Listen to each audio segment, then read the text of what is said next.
The great tendency is to mold God into the shape you want him to be, rather than in the reality that he already exists. Dr. Tony Evans says we have the freedom to choose sin, but not to choose the consequences. So when he releases his restraint, all hell can break loose, and he allows men to go their own way independently of him.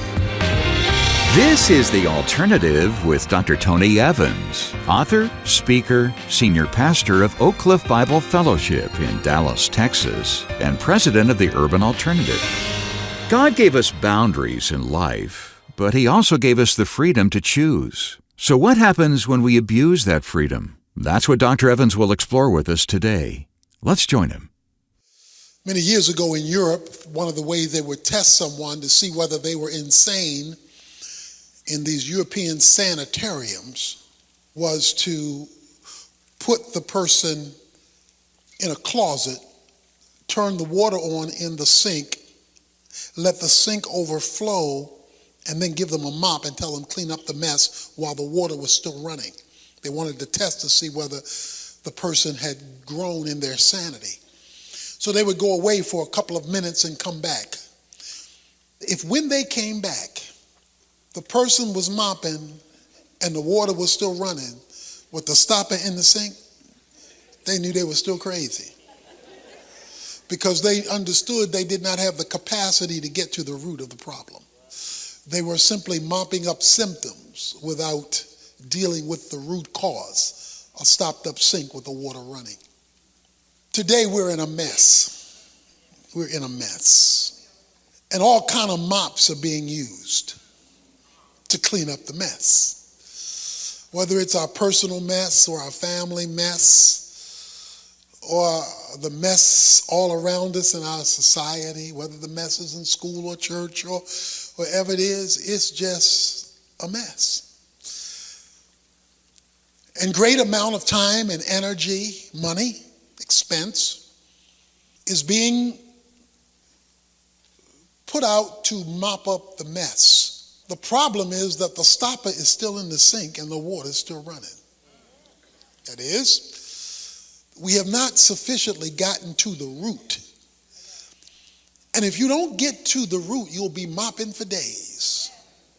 Because if the stopper is still in the sink and the water is still running, all the mopping in the world will not resolve your problem, no matter how expensive your mop is. So great efforts are being put into fixing the mess. In 2 Chronicles chapter 15, verses 3 to 6, I want to show you the root of the problem. I want to show you the root. Verse 3. For many days Israel was without the true God, and without a teaching priest, and without law. For many days Israel, the nation of God's people, was without the true God, without a teaching priest, and without law. So three things were missing on the national landscape. It says the true God was missing. It didn't say God was missing. It said the true God was missing. It didn't say religion was missing. It didn't say people stopped going to church, or in that context, the temple. It didn't say that they stopped saying their prayers. The true God was missing.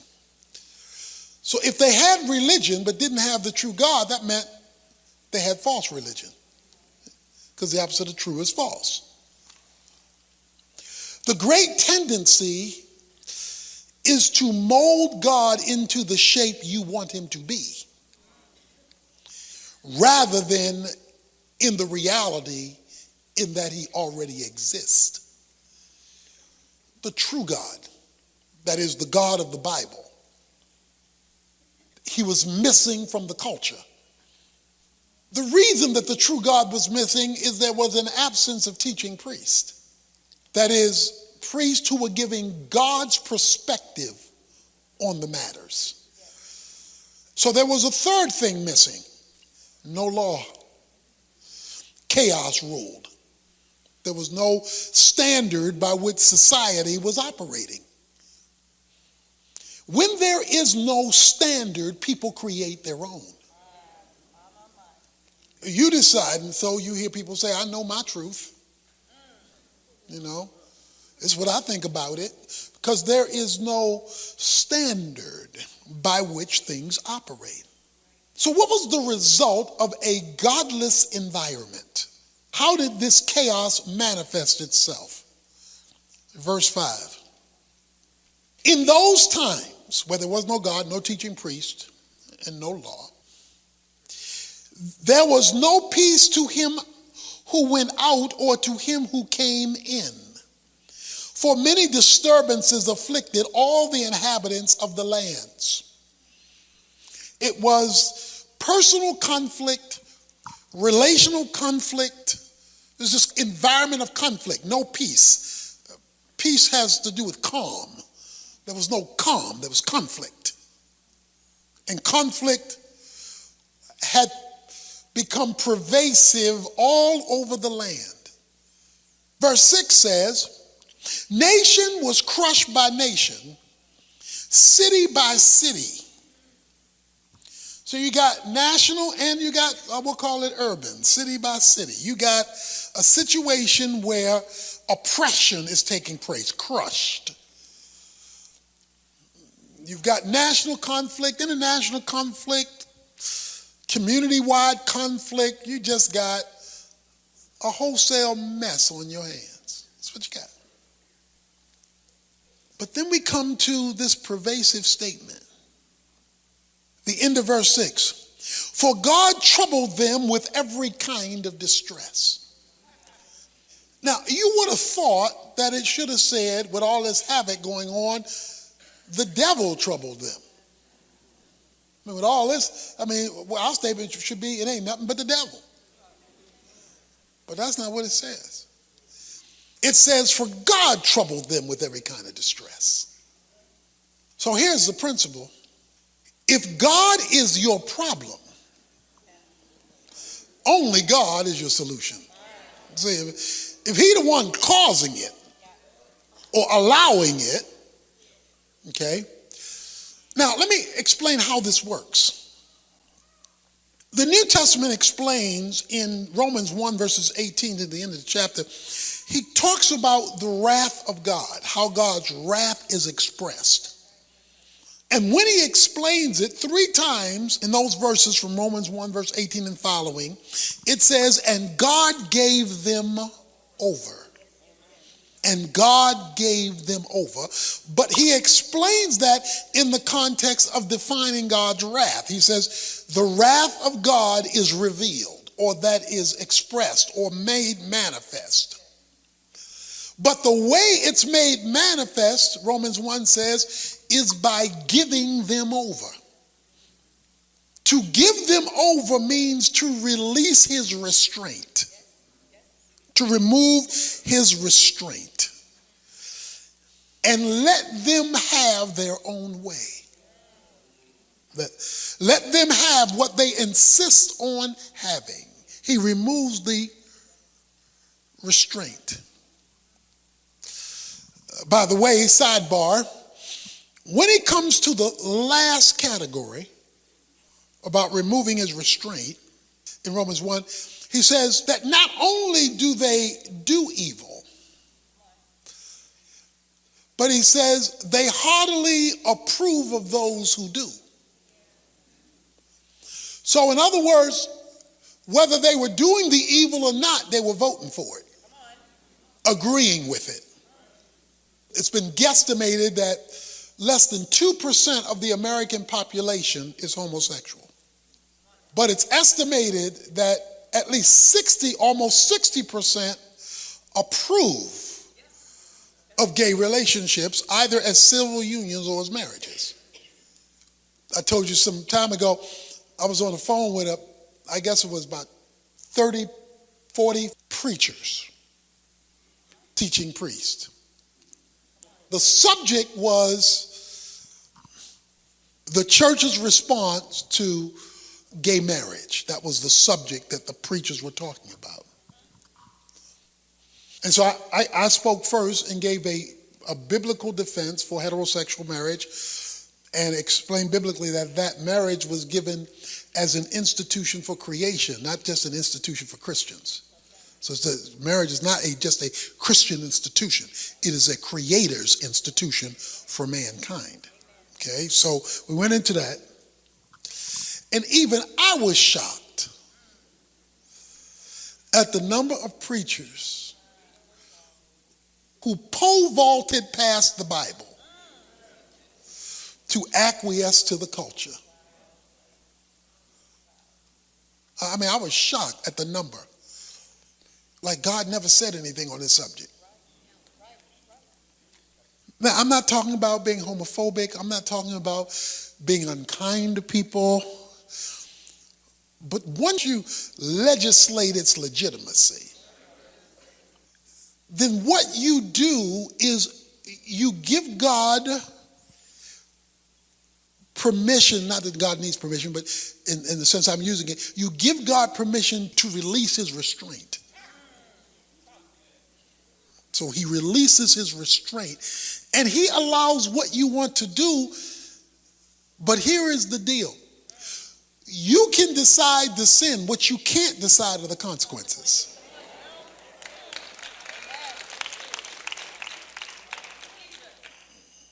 So when he releases his restraint, all hell can break loose. Not because God is trying to make all hell break loose, but God can't be associated because of righteousness, verse 18 says of Romans 1. So he releases his restraint. Well, that's kind of the picture you see here. God troubled them with every kind of distress because he releases his restraint. And he allows men to go their own way independently of him. He didn't stop Adam from eating the fruit because of freedom. Men have freedom to a point. God is sovereign, but like a football field that has sidelines and goal lines, it has out of bound lines, it has boundaries.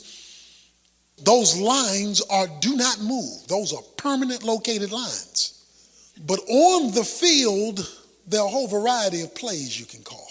So while the lines are sovereign, the plays are freedom. You can call any play you want, but you can't step on that line. Because if you do, the whistle's going to blow. You're out of bounds. So God has sovereign boundaries, but freedom within those boundaries. So you can call a bad play or you can call a good play. You can lose yardage, you can gain yardage, but it all will happen within the boundaries established. But what happens when those lines disappear? Well, Dr. Evans will have more on that when he continues his message in just a moment.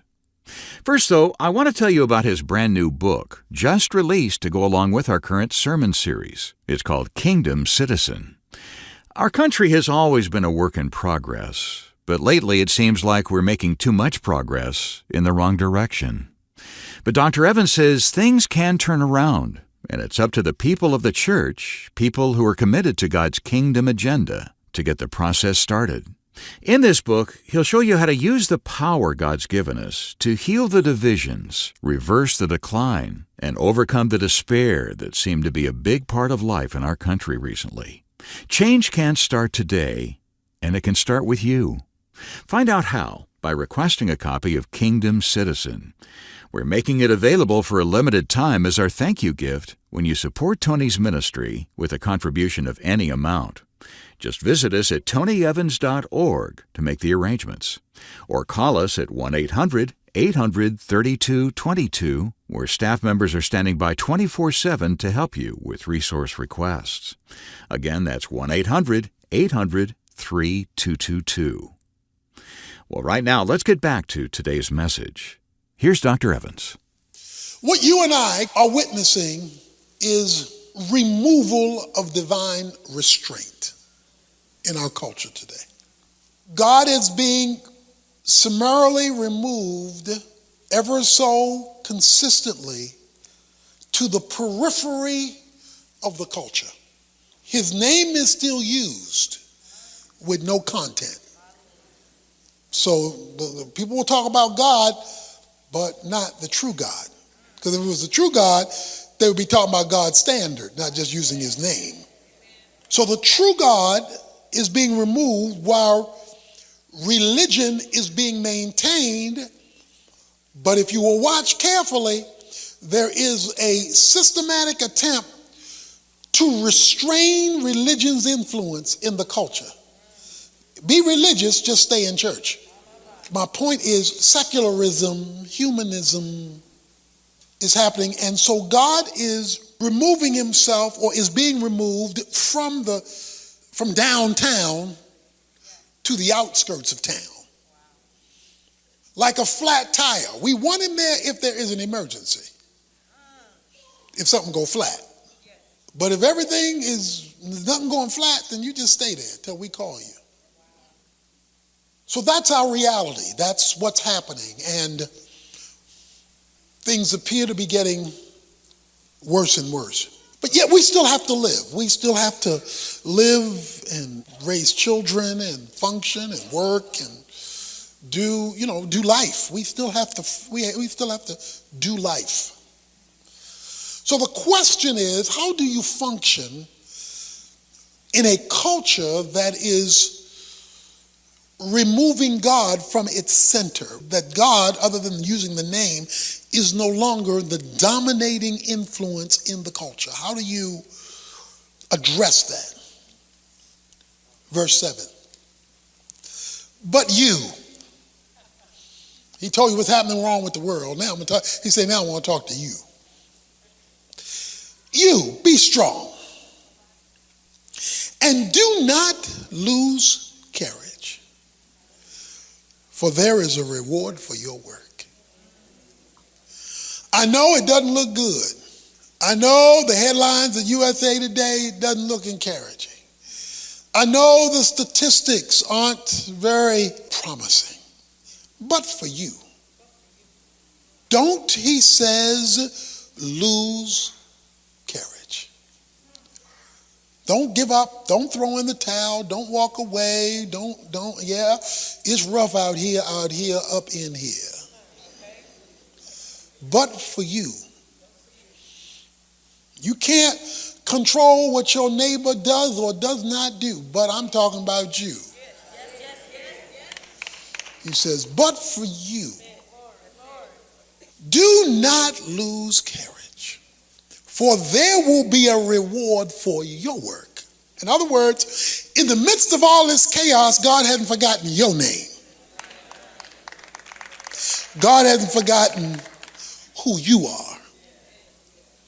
As you recall, Israel has been judged. They're in Babylon. But Daniel made up in his mind. That's a but for you. Nobody was agreeing with Daniel. Very few people were there supporting Daniel. Daniel and his mini crew, they didn't have a lot of cultural support. But it says, but Daniel made up in his mind that he would not be contaminated by the culture. He wasn't going to let the culture contaminate him. Now, he wasn't some standoff person. He maximized his potential within the culture. He went to the school, graduated magna cum laude. Says he went to the school for 3 years, learned the language, all of that. He got the job, excelled in his career in a pagan land. But it said in verse 8 of Daniel chapter 1, but Daniel made up in his mind.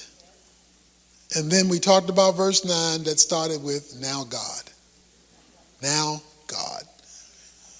Even though the culture was declining, that is, he was in a secular environment. In fact, it's an environment he's going to be judged. Now let me tell you a little story about Daniel that you know, but I want to repeat it for you. The most famous story known about Daniel is what? Daniel in the lion's den. That's the most famous story about Daniel known.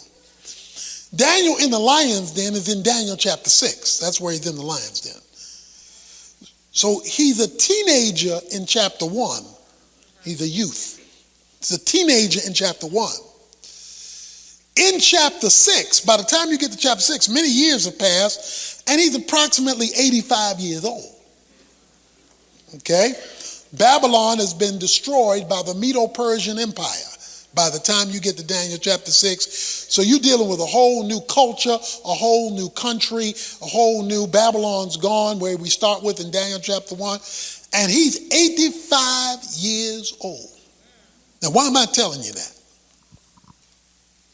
Nebuchadnezzar is dead. Babylon is dead. And Daniel's still rolling. Daniel's still rolling. Because as for you, yeah, Babylon, you might be working in a non-Christian environment. Maybe you're the only Christian there. Maybe they're cussing like sailors and living like dogs, and that just may be your reality. You got to work. You got to earn a living. You say, but this is an ungodly place. But as for you, we're talking about you now. I know the environment, but as for you, you may be in school, and the students in college or wherever you happen to be going, they're operating on a different worldview. And it's lonely, and it's isolated, and it's maybe environmentally. But you gotta hone your skill. You gotta learn whatever it is you need to learn to do what you think you're supposed to do. So that's where you are. Maybe you can't afford a Ritzy school, community college. That's how you roll. But as for you, you got to make up in your mind. Because what God will not do is make up your mind for you. He will respond to a made up mind. He will not make up your mind. But when Daniel made up his mind, it was a spiritual issue, because he says that he would not defile himself. Because he knew that eating the food offered to idols meant submission to the idol. And see, because he understood the spiritual connection to the meal. It wasn't just about a meal, it was about submission to the God. Because he understood the spiritual implications, he made up in his mind. And then verse 9 says, now God gave him favor. Now God stepped in and gave him favor. Dr. Evans will come back in a moment with a final word to encourage you as he wraps up today's message called When Your Problem is God. It's just one of 14 lessons in his current 2-volume teaching series, Turning a Nation to God. We'll be glad to explain how you can get a copy to review on your own or share with your church when you visit us at tonyevans.org. You'll also be able to sign up for Tony's free weekly email devotional, search through our huge collection of audio, video, and print resources, and get details on his brand new book, Kingdom Citizen. As I told you earlier, we're making it available as our gift when you help us keep Tony's teaching on this station by making a contribution of any size. Don't wait. Request it today before time runs out on this special offer. Just click your way to tonyevans.org or call our Resource Center at 1-800-800-3222, where staff members are standing by to help you. Again, that's 1-800-800-3222. You may be a good cook, but Dr. Evans says messing with God's recipe for living won't stir up anything but trouble. Find out why when you join us on Monday. Right now, though, he's back with these final comments.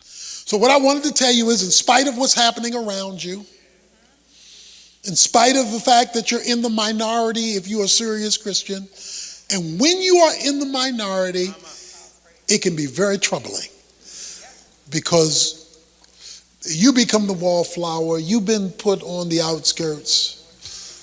So I just want to encourage you with verse 7. But as for you, do not be discouraged.